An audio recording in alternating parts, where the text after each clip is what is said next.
Meus queridos irmãos, nós vamos estudar a palavra de Deus em Deuteronômio, capítulo 1, por favor.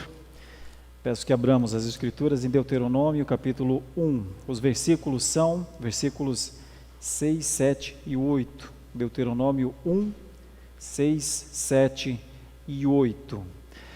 E as nossas crianças, antes de ler o texto, eu vou fazer um pedido nessa noite. Elas sempre desenham e ilustram da forma como elas compreendem, e elas vão pensando no desenho. O pastor vai falar de um caminho, e eu vou pedir que vocês na folha desenhem dois caminhos, um caminho estreito e reto, tendo, se possível, lá ao final desse caminho estreito e reto, uma coroa, como o reverendo Gilberto leu aqui na liturgia.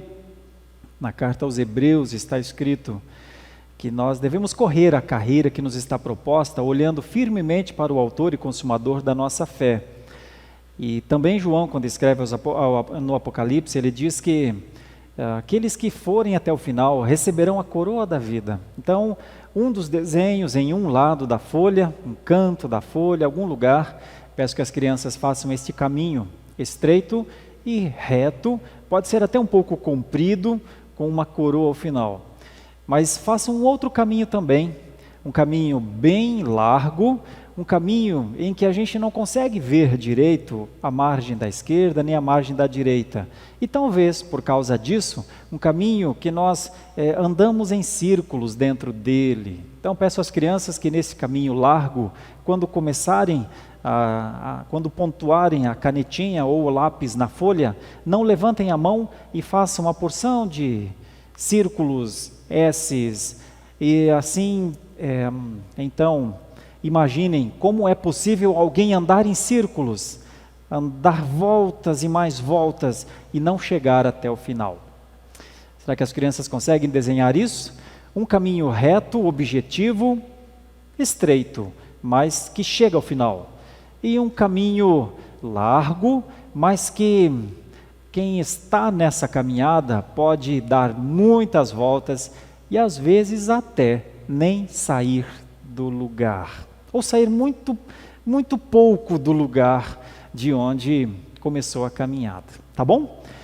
Nós adultos vamos ler o texto e vamos ter em mente um pouco essa figura, essa ideia de um caminho objetivo, de um caminho que chega ao final e de um caminho que nem sempre chega ao final, ou pelo menos alguma coisa atrapalha esta caminhada. Está escrito em Deuteronômio, capítulo 1, dos versículos 6 até o versículo 8. O Senhor nosso Deus nos falou em Horebe, dizendo: tempo bastante haveis estado neste monte. Voltai-vos e parti, ide à região montanhosa dos amorreus, e a todos os seus vizinhos no Arabá, e a região montanhosa, e a baixada, e ao Neguebe, e a costa marítima, terra dos cananeus, e ao Líbano, até ao grande rio Eufrates. Eis aqui a terra que eu pus diante de vós. Entrai e possuí a terra que o Senhor com juramento deu a vossos pais, Abraão, Isaque e Jacó, a eles e a sua descendência depois deles. Meus caros irmãos, esta é uma passagem importante para nós que consideramos a Bíblia como uma história toda do povo de Deus. Eu vou ficar dentro de um recorte aqui da história, chamado de o primeiro discurso de Moisés na planície do Jordão, a segunda geração. Deixa eu contextualizar você. Quando Moisés é chamado por Deus para retirar o povo do Egito, ele vai. Você sabe que ele enfrentou lutas, todos enfrentaram lutas. O grande final desse trabalho de Moisés é a passagem do Mar Vermelho, depois das pragas, a passagem do Mar Vermelho. E então eles começam a caminhar no deserto. Tem um relacionamento ali de Moisés com o povo de Deus que não termina bem. E eles permanecem entre o Mar Vermelho e o Jordão 40 anos. E a pergunta é: por que um povo passa 40 anos numa trajetória de aproximadamente 240 quilômetros. Imagine você 240 quilômetros daqui de São Paulo. O que é? Até alguma das cidades aqui da região metropolitana, um pouco depois. Ontem nós fomos a uma cidade em 3 horas, mais ou menos, claro, de carro. 3 horas, fizemos 170 quilômetros, aproximadamente 200 quilômetros. 200 quilômetros, um pouquinho mais, um pouquinho menos, é uma ida até uma das cidades do litoral norte de São Paulo, até uma das cidades do meio centro do estado de São Paulo. 240 quilômetros. Eu e você temos condição de perceber o que são 240 quilômetros. Claro que nós estamos andando de carro, de ônibus, de outros meios de transporte, mas você não imaginaria necessitar de 40 anos para fazer essa distância, não é? Então, mesmo a pé, você não faria, não precisaria de muito tempo para fazer este percurso. Então, depois de 40 anos, quase 40 anos, Moisés passa a conversar com um grupo de pessoas para explicar por que é que eles ficaram 40 anos ali. Então é o primeiro discurso de Moisés, no Deuteronômio, para a segunda geração. A outra toda morreu. Então não foram só 40 anos nessa caminhada, foi a extinção de uma geração. É bem verdade que algumas pessoas ainda estavam lá, dentre elas Josué e Calebe, e também crianças com menos idade, com menos de 20 anos de idade, que já eram literalmente idosas nessa altura da vida. Moisés está conversando com eles, fazendo uma revisão histórica do porquê eles ficaram 40 anos entre o Mar Vermelho e o Rio Jordão. Bom, eles ainda não haviam atravessado o Rio Jordão. Josué faria esse trajeto com eles. Mas Moisés senta com eles e fala: vamos conversar um pouco? Vamos falar o que é que está acontecendo conosco? Por que nós ficamos, a nossa geração ficou 40 anos aqui, e eu inclusive, porque por causa dessa história, não foram só vocês que ficaram aqui, eu também fiquei. Tanto é que Moisés é chamado a subir ao monte de Pisga e olhar a terra prometida, e ele diz: deixa eu ir, eu sonhei tanto com isso, deixa eu chegar. Mas Deus disse: olhar, Moisés, olhar. Eu vou te dar o privilégio de contemplar. Por isso Moisés, de certa forma, se assemelha um pouco a Abraão, que contemplava de longe a promessa.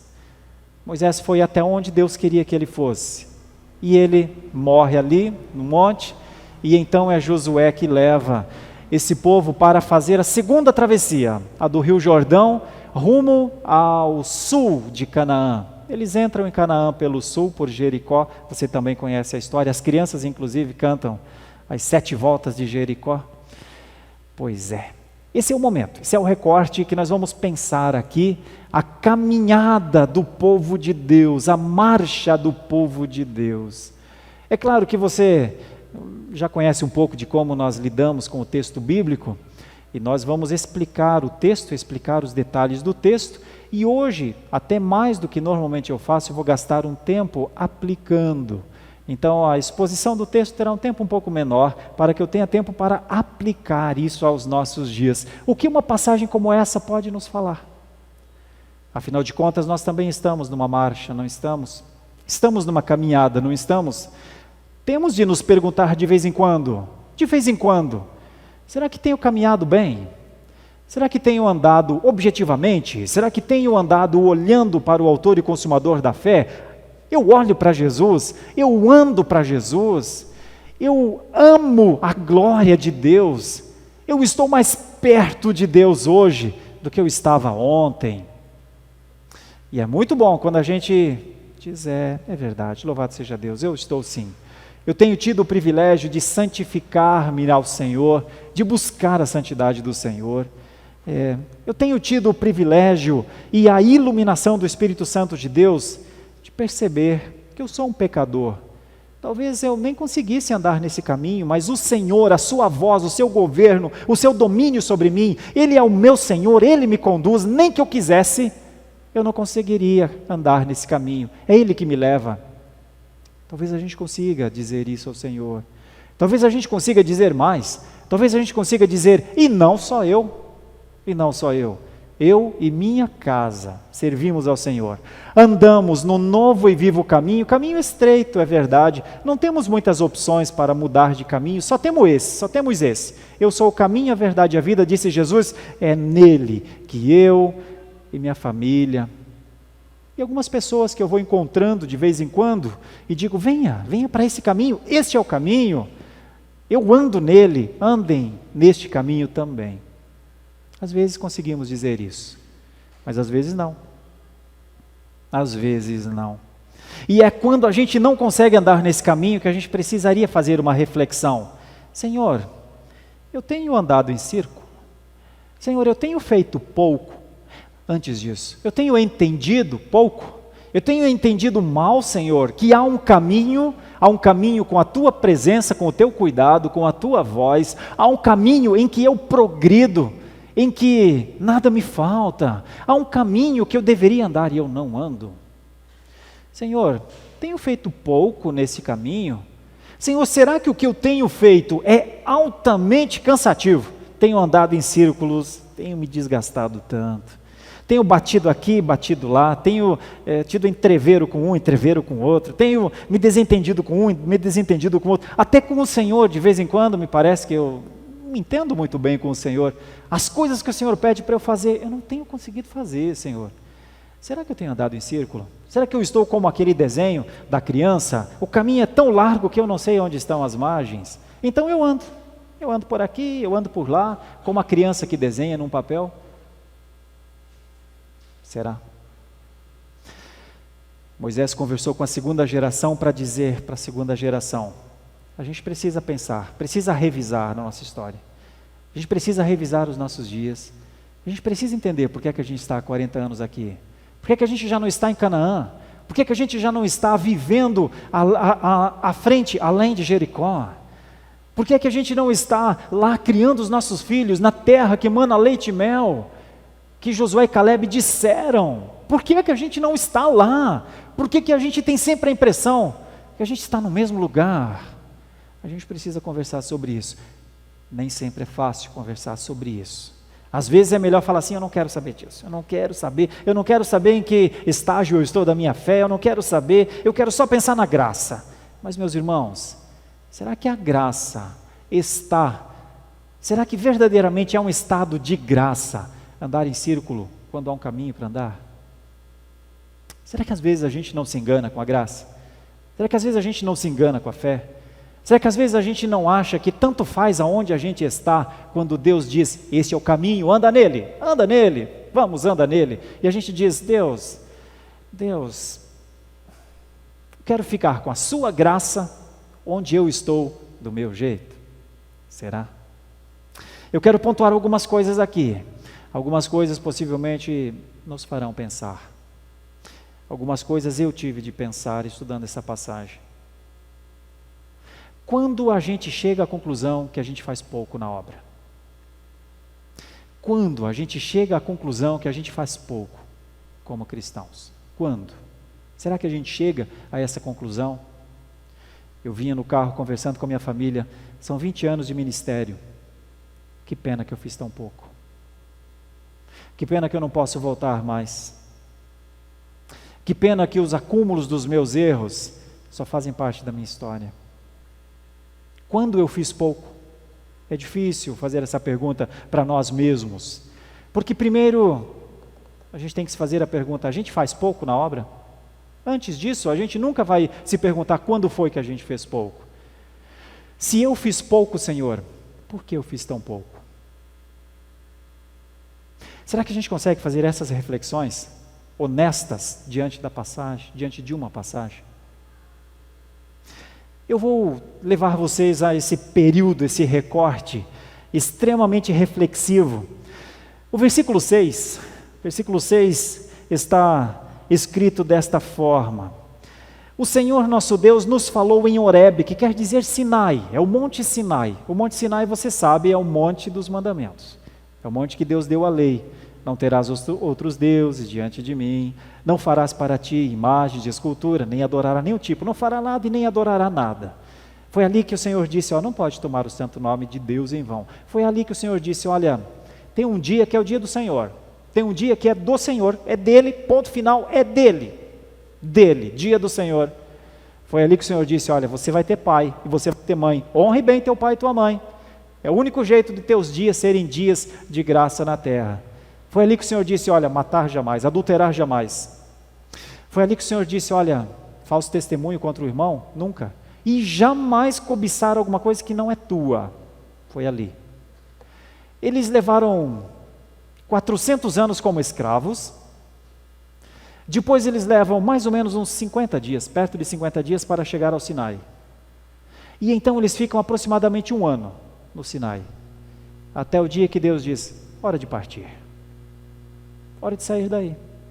Hora de seguir, hora de ir em frente, hora de agir.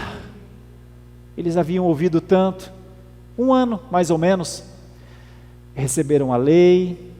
Moisés teve tempo de fazer o tabernáculo, ou pelo menos criar a forma padrão, né, para o tabernáculo. Um ano ali. Eles queriam partir? Parece que não. Olhando para o texto, eles ficariam ali indefinidamente. Indefinidamente naquele lugar. Talvez, eu lembro de uma outra passagem aqui, de Elias quando chega a uma caverna, morrendo de medo da situação de Acabe, de Jezabel, e ele está ali para não sair mais daquela caverna. Até que Deus diz, vai ficar aí até quando? Até quando aqui? Até quando escondido? Vai ficar aí até quando? Sai da caverna, você ainda ungirá reis, você é profeta, você tem uma missão, vai cumprir a tua missão. Talvez o profeta tenha dito, Senhor, eu queria ficar um pouco mais aqui. Mas a resposta é, parte, é hora de partir. Por quê, meus irmãos? Isso é teologia, o Senhor é o Senhor do tempo.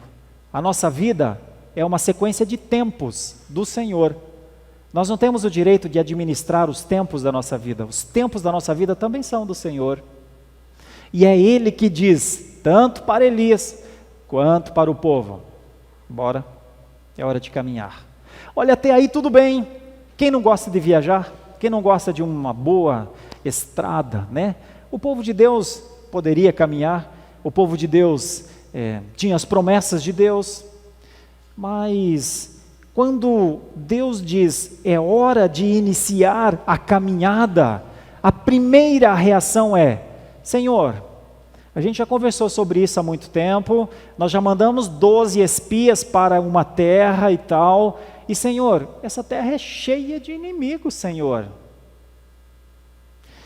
Veja a ordem, Senhor, administrador dos nossos tempos, não ignora os inimigos do povo de Deus, mas ele diz no versículo 7, voltai-vos e parti, ide à região montanhosa dos amorreus, uma espécie de povo fenício da região, são terríveis, e a todos os seus vizinhos no Arabá, e a região montanhosa, e a baixada, e ao Neguebe, olha, é para espalhar, e a costa marítima, e a terra dos cananeus, e ao Líbano, até ao grande rio Eufrates. Rumo a Canaã, meu povo. Só tem um detalhe, precisa passar pelos amorreus e pelos cananeus. Agora eles têm um problema, marchar ou não marchar? Seguir ou não seguir? É Moisés contando a história, como eu estou trabalhando aqui no primeiro discurso de Moisés, que vai até o finalzinho do capítulo 4, né? Quase até o capítulo 5 de Deuteronômio, é quando começa o segundo discurso de Moisés. Até o capítulo 4, no primeiro discurso de Moisés, Moisés explica para a segunda geração como é que se deu essa história, por que dos 40 anos ali. E eu vou resumir, claro, se você tiver curiosidade, leia Deuteronômio 1, 2, 3 e 4 até o final, é o primeiro discurso de Moisés. Moisés vai dizer algumas coisas aqui.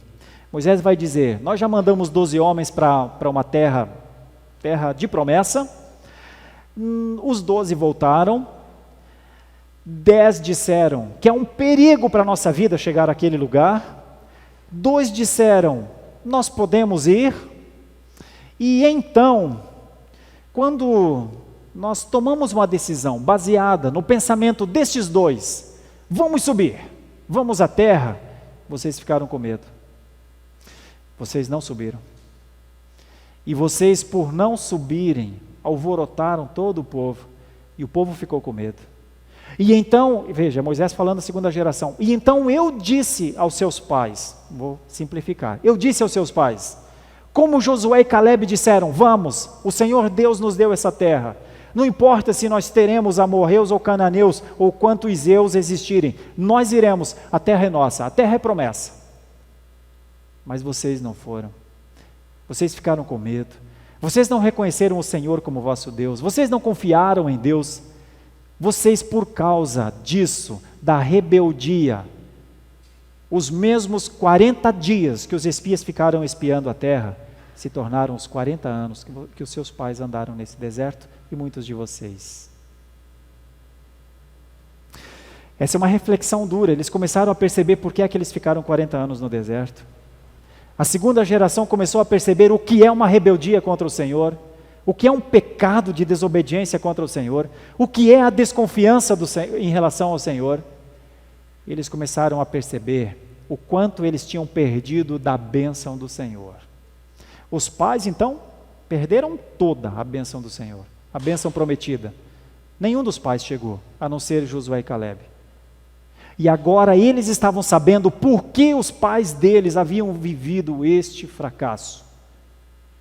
Será que Moisés estava querendo dizer aos filhos, reconheçam o Senhor, confiem no Senhor, temam ao Senhor, aceitem a palavra do Senhor ou não? Certamente que sim. Então, eles ouvem isso e eles começam a perceber uma coisa muito importante, que consciência requer atitude, e eles não tiveram atitude. Eles sabiam que deveriam ir para Canaã, eles sabiam que o Senhor era o vosso condutor, o condutor deles, eles sabiam das promessas, mas eles tiveram medo. E então, depois que Moisés disse para eles, subam, e eles falaram, não podemos subir, temos medo. E Moisés disse, olha, a consequência da rebelião é muito grave. E então vocês disseram, vamos nos armar, então, e vamos subir. Nós pecamos contra o Senhor, mas o Senhor já havia dito a eles, ninguém mais precisa subir. Não precisa subir. É melhor não subir. Porque depois da desobediência, depois de desconsiderarem a soberania de Deus, é melhor não subir. Mas quando Deus disse, não subam, aí vocês subiram. Aí vocês se armaram, aí vocês disseram, vamos lá, vamos enfrentar. Eu já não estava com vocês.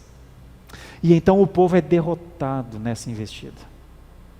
E então o povo volta derrotado, e é quando começa a caminhada. É uma caminhada difícil, meus irmãos. Se você ler Deuteronômio, você vai ver que Deus disse, Moisés, manda esse povo caminhar. Manda esse povo andar. A primeira volta deles no Monte Seir não é um monte muito grande, alguns quilômetros. Eles deram muitas voltas no Monte Seir. E nem sabiam para onde estavam indo. O que significa que o povo, na desobediência, tem o seu entendimento obscurecido. Eles não sabiam mais para onde estavam indo, eles não sabiam mais para onde voltar, eles andavam seguidos e protegidos por Deus, mas duvidando de Deus. Eles ficaram o tempo inteiro, ao longo dos 40 anos, sendo provisionados pelo cuidado de Deus, pela proteção de Deus, e ao longo dos anos, uma vitória, uma derrota, uma vitória, uma derrota. Essa foi a história dessa geração. Moisés está conversando com a nova geração. Está dizendo, vamos aprender com os nossos pais, ou vamos aprender com os nossos pais como nós não devemos ser? O que é que faltou ao povo da primeira geração? Certamente, na marcha do povo de Deus, faltou o entendimento que Deus estava com eles. Faltou a confiança no único Deus, no Deus Todo-Poderoso. Faltou, meus irmãos. Eu vou para a terceira linha aqui e já vamos aplicar. Quero falar sobre essas três coisas. Aqui, na história da marcha do povo de Deus, há um tempo de iniciar a caminhada.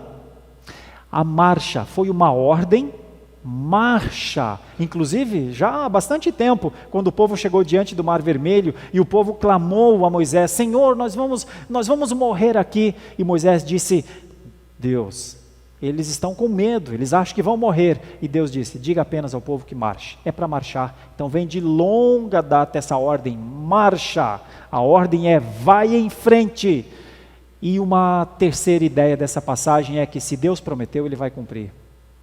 A terra era a promessa, a terra era verdadeiramente um valor, a terra era verdadeiramente uma promessa. A terra, ela estava depois do Mar Vermelho, depois do Rio Jordão. A terra que manava leite e mel era o valor que Deus queria dar ao povo, só não era um valor para o povo. E nós vemos isso na passagem, que Deus, é Moisés que está falando com essa nova geração, né? Ele diz: eis aqui a terra que eu pus diante de vós, entrai e possuí a terra que o Senhor com juramento deu a vossos pais, Abraão, Isaque e Jacó, a eles e a sua descendência depois deles. Em Gênesis nós temos pelo menos 6 vezes essa promessa, e em Deuteronômio nós temos mais de 20 vezes essa mesma promessa. O vosso Deus prometeu. O Senhor dos céus e da terra jurou por si mesmo: essa terra é de vocês. Vocês só precisam caminhar nesse caminho, que pode ser estreito, mas é reto. Andem para o Senhor, andem com o Senhor. Mas eles não reconheceram o Deus que disse: entra, que a terra é de vocês. Eles não reconheceram o pacto que Deus havia feito 2 vezes. Nós temos o termo Senhor em caixa alta, que quer dizer Yahvé, Senhor do pacto. E então, por conta disso, eles também não conseguiram compreender que aquela era a terra dos seus filhos também. Por isso a geração morreu lá. Agora Moisés está falando a uma nova geração para não morrer como os pais morreram, mas para, segundo ou dirigidos por Josué, que é o que Moisés vai falar ao final, atravessar o Jordão. O texto depois nos mostra que eles atravessaram ao Jordão de novo. Não, pela primeira vez, já haviam atravessado o mar. Atravessaram o Jordão, subindo para a terra de Canaã. Eles tiveram um detalhe muito interessante. Quando estavam prestes a atravessar o Jordão, Josué disse: a gente precisa de uma coisa: santificar-nos. Santificai-vos, porque amanhã o Senhor fará maravilhas no meio de vós. A palavra de Deus nos diz que eles se lavaram todos. E então, na hora certa, os príncipes entraram na água, e o Jordão foi parando, e eles passaram o rio, e eles passaram o rio, como já haviam passado uma vez o mar. Quanto poder para aqueles que creram. Deixa eu trazer algumas aplicações para nós. Essa é a história, um pouco da marcha do povo de Deus, do discurso, o primeiro discurso de Moisés. 4 capítulos. Faz muito bem ler o primeiro discurso de Moisés. Se você tiver interesse, leia hoje ainda, se puder. São 3 ou 4 páginas só, e você perceberá o grande amor de Deus pelo seu povo. Mas a ordem para marchar. Será que essa ordem permanece até hoje? Lembra que as crianças estão fazendo um desenho de um caminho reto, com uma coroa no final? Eu estou usando algumas figuras de linguagem aqui. Uma delas é a que foi lida aqui na liturgia pelo reverendo Gilberto, de Hebreus capítulo 12, mas muitas outras. O próprio Senhor Jesus, em determinado, disse: olha, estreito é o caminho que conduz à salvação, mas larga é a porta que conduz à perdição. Nós temos uma ideia do que é caminho estreito e reto e objetivo, e caminho largo que não dá em lugar nenhum. Nós temos, em cima dessa ideia, que eu gostaria de aplicar algumas coisas nessa noite para todos nós, meus irmãos. Meus irmãos, como foi com o tempo de Moisés com o seu povo? Há um tempo que é tempo de ouvir, e há um tempo que é um tempo de agir. Será que a gente poderia fazer uma pergunta honesta a todos nós?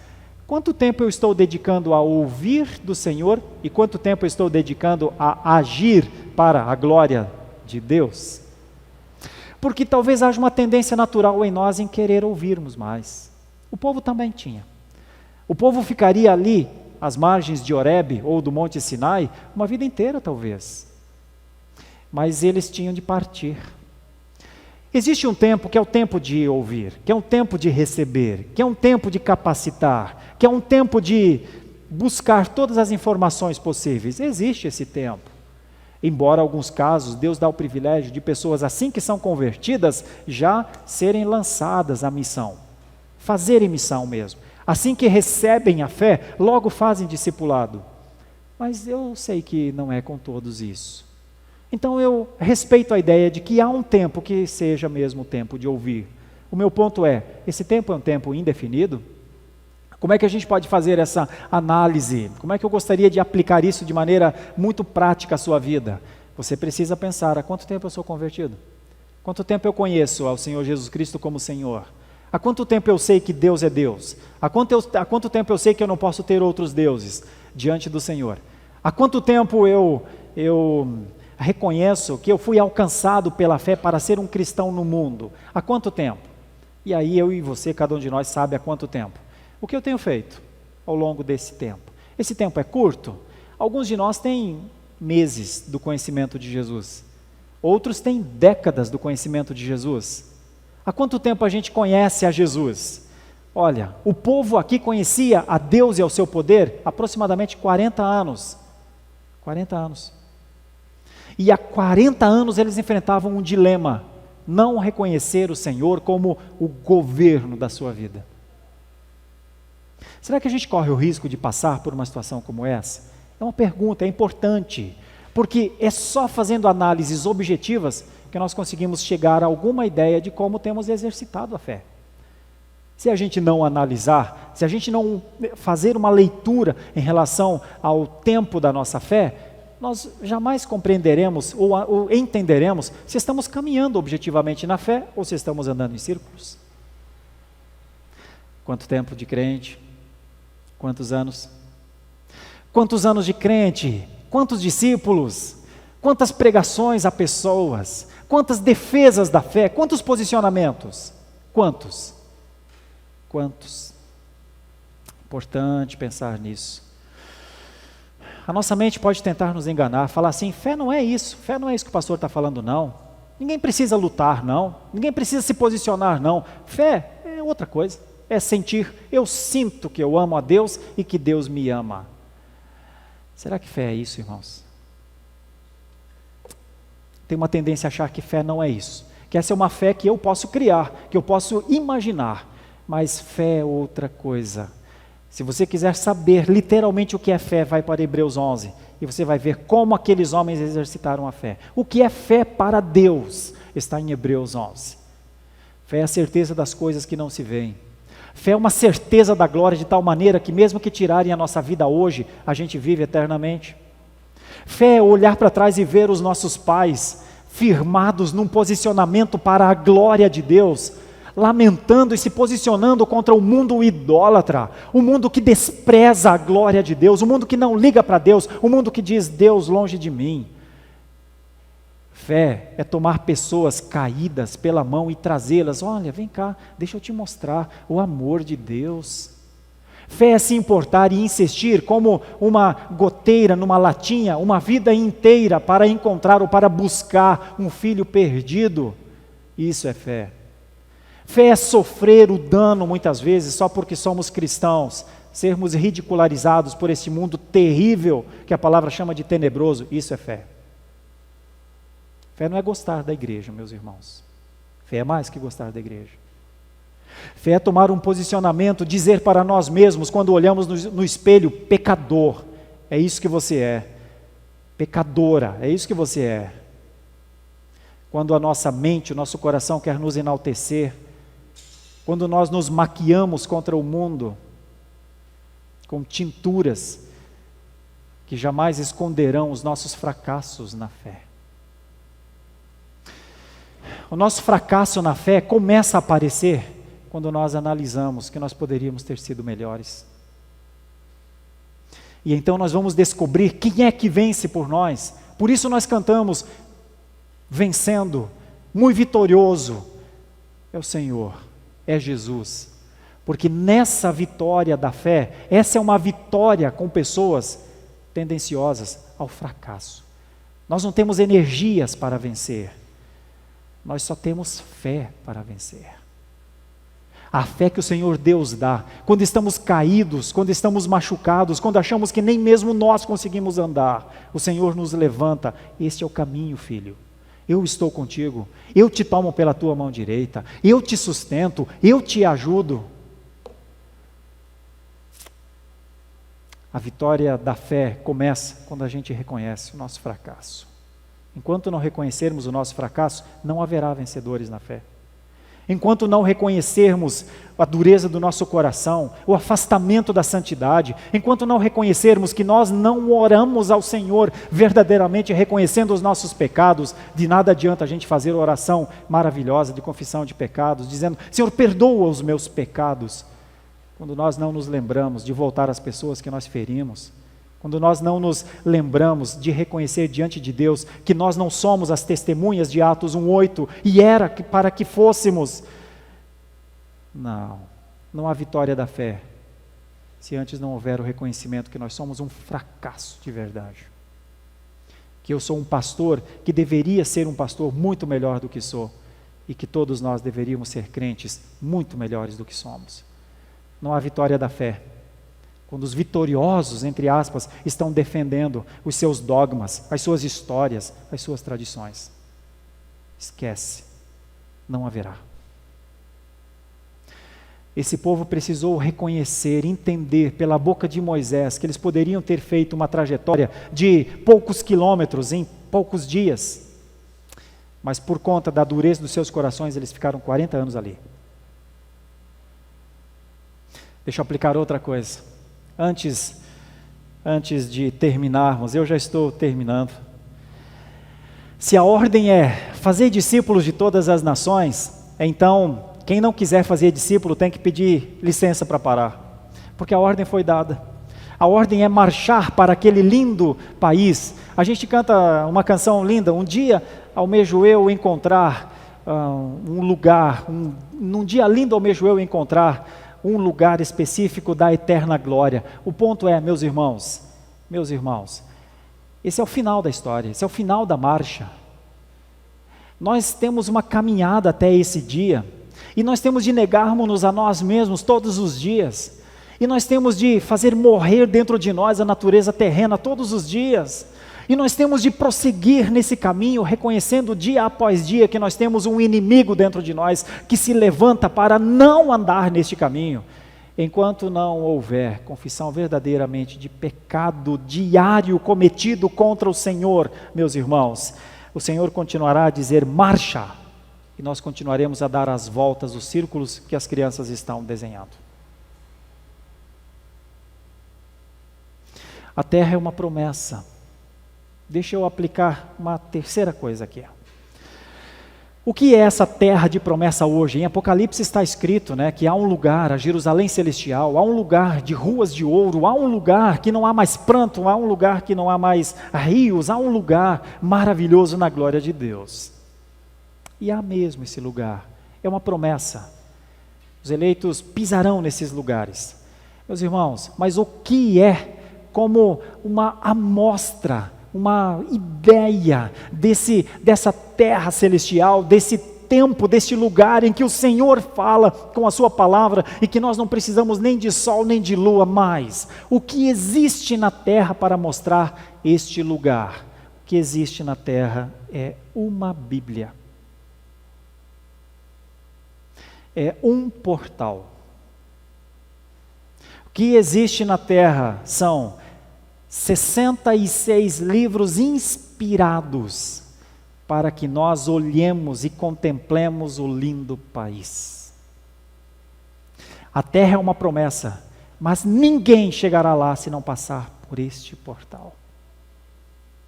Este portal não pode ficar fechado, meus irmãos. Se na nossa vida este é um portal fechado, você precisa voltar para Deuteronômio 1:6, porque uma geração inteira não viu esse portal e morreu sem ver a terra. Você não pode acreditar em coincidências, nem em acasos, e você não pode esperar de Deus o que Deus nunca prometeu, nenhum de nós pode. Então, se eu e você estamos na fé, achando, puxa, cheguei à fé, agora acabou, não preciso fazer mais nada, agora eu vou deitar. A fé é uma rede para mim, eu vou deitar e curtir o som dos pássaros. Acredite, você não viu o portal. Isso não é fé cristã. A terra é uma promessa que está aqui dentro, para aqueles que fazem dessa palavra o seu alimento. Eu poderia falar muitas coisas agradáveis ao seu ouvido aqui, mas eu preciso terminar com isso. Essa é a sua senha para conhecer a glória de Deus. Se você não gosta disso, se isso aqui não faz parte da sua vida, isso aqui não lhe interessa, isso aqui é um livro muito complicado de entender, de ler, eu não consigo nunca entender isso daqui, eu não posso ler, eu prefiro ouvir um sermão aqui ou um sermão lá. Se a Bíblia não é uma coisa que você gosta, que você ama, se ela não fala ao seu coração, se ela não lhe fala de Jesus, se ela não te faz confessar os seus pecados, se a palavra de Deus não é uma voz que você quer ouvir mais, porque lê a Bíblia quem quer ouvir mais do Senhor, se isso não chega ao seu coração,